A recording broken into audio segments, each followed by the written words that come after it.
Bienvenue chez Iscal, la sucrerie de Fontenoy. Inaugurée en 1993, Iscal est l'une des 3 dernières sucreries construites en Europe.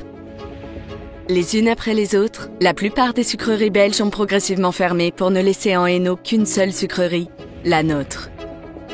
À Fontenoy, nous réceptionnons chaque année 1 200 000 tonnes de betteraves pour produire plus d'un quart du sucre belge.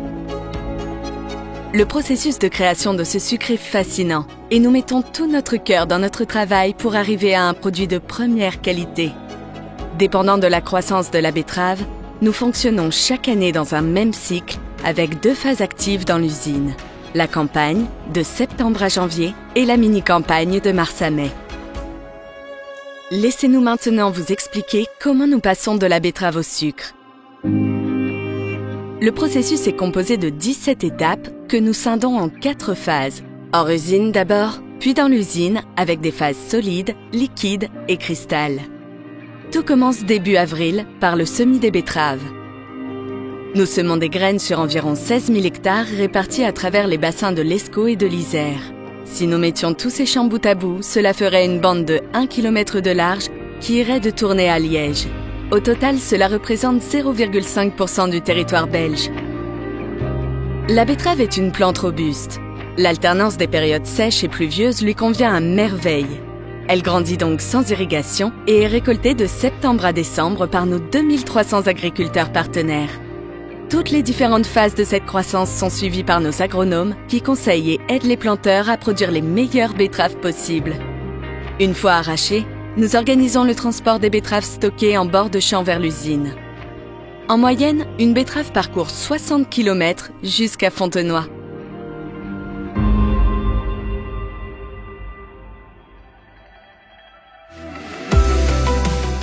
En arrivant chez nous, chaque camion est identifié et pesé. Nous prélevons ensuite un échantillon de 70 kg dans le camion et l'analysons dans la salle de réception appelée la tare. On retire la terre, les cailloux, feuilles et autres déchets et pouvons ainsi évaluer précisément combien de sucre contient cet échantillon.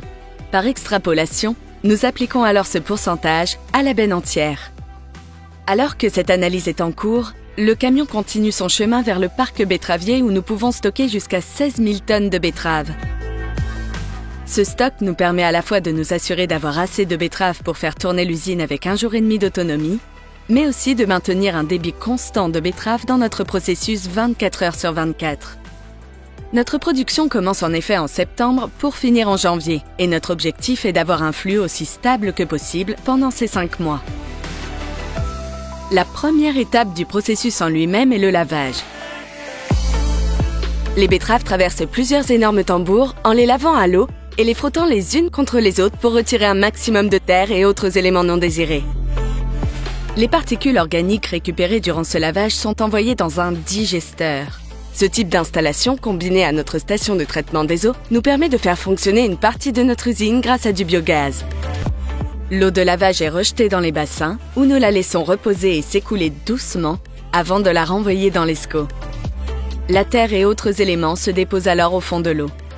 Lorsque l'usine ne tourne pas, en été, nous récupérons cette terre qui est renvoyée dans les champs dans un rayon maximal de 25 km autour de Fontenoy. Les betteraves de leur côté sont amenées au coupe-racines, un taille-crayon géant qui les découpe en cossettes. Ces cossettes arrivent alors dans les tours de diffusion. Ces 3 énormes tours à l'entrée de notre site abritent chacune une grande vis sans fin. D'en bas montent les cossettes, chargées en sucre. D'en haut s'écoule l'eau chaude. Par osmose et pendant une grosse heure, les betteraves vont progressivement diffuser leur sucre dans l'eau.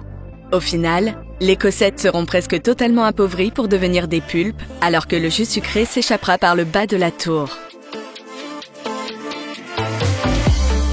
Les pulpes, qui sont de la chair de betterave, ont encore une forte valeur nutritive. Nous les récupérons, les asséchons et les compressons pour en faire des pulpes et pelets. Ces 2 coproduits sont utilisés comme aliments pour les bovins de nos planteurs qui peuvent récupérer l'un ou l'autre à chaque trajet de livraison de betterave. La sortie de la diffusion marque la fin de la phase solide et le début de la phase liquide. Désormais, notre objectif est d'arriver au cristal de sucre, autrement dit, Des 17% de sucre contenus actuellement dans ce liquide, nous devons arriver à 100%. La première chose à faire est de s'assurer d'une pureté maximale. Nous utilisons alors du coque et surtout des pierres calcaires pour créer un lait de chaux. Ce liquide blanchâtre est mélangé au jus pour, par réaction chimique, capter toutes les dernières impuretés qui y seraient encore présentes. Nous récupérons dans de grands filtres ces particules de chaux chargées en impuretés, les asséchons, les compressons et en faisons de l'écume, un amendement calcaire qui est utilisé par les agriculteurs pour stabiliser le pH de leurs champs. C'est après l'épuration que la phase de concentration en sucre commence vraiment dans le liquide. Lors de l'évaporation, nous chauffons ce liquide et parvenons à augmenter la teneur en sucre de 17 à 79%. La vapeur est elle aussi récupérée pour être utilisée à différentes phases du processus, y compris une fois condensée durant la diffusion. L'étape suivante, la cristallisation, est le moment où la magie s'opère. Nous intégrons une amorce du sucre impalpable et, en cuisant le sirop, créons au fur et à mesure du sirop chargé en cristaux de sucre. Cette masse cuite sucrée maintenant très sirupeuse est alors passée dans la dernière étape de la phase liquide, la centrifugation. À la manière d'une essoreuse, nous déversons cette masse cuite dans un cylindre percé. Le liquide, la mélasse, est évacué et les cristaux restent coincés. Le sucre est emmené vers des silos de refroidissement et de ventilation où il passera quelques heures avant d'être entreposé dans nos silos de stockage à long terme. La mélasse part dans un tank et est emportée quotidiennement en campagne par différents clients, l'utilisant dans leurs propres recettes. Le sucre sortant de nos silos est tamisé pour obtenir l'une ou l'autre granulométrie, puis est dirigé soit vers des camions-citernes pour du vrac, soit vers notre secteur d'ensachage pour des big bags d'1 tonne ou des sacs en papier, principalement de 25 kg. Vu les volumes demandés par nos plus gros clients, environ 80% de notre production part en vrac, ceci nous évitant des coûts d'ensachage, mais aussi la production de sacs en papier. Iskall, c'est aussi un site à Frasnes, celui d'une ancienne sucrerie fermée en 2004. Nous y stockons du sucre dans un silo horizontal de 48 000 tonnes et y transformons du sucre cristal en sucre impalpable. Notre société dispose des certificats IFS, FSSC 22000 et FCA, garantissant la sécurité alimentaire du produit final. Notre sucre est également certifié halal et kasher afin d'être accessible à des consommateurs de toute confession. Au fil du temps, le groupe Iskall est devenu un acteur majeur du secteur sucrier en Europe occidentale.